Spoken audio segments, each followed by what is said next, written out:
You guys are like the backbone of dancehall culture. Definitely. Do you feel like the Vixens get the respect and credit they deserve from the dancehall culture? No.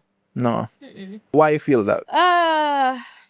Sometimes it comes down to organization. You know, sometimes Vixens would be on set for even like an hour. Artists no reach it. Director no reach it.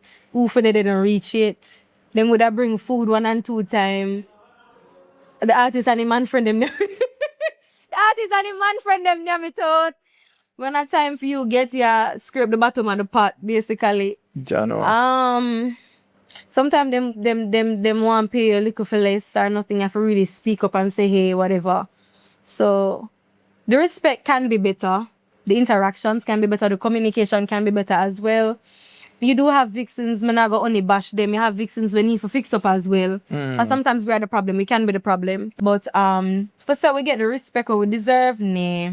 Definitely not. And that's a damn shame because I feel like I don't really make the videos, I don't make the visuals. Because nobody know want to see a bag of man. You understand? A smoke and a doing so. The girl them livening up the things.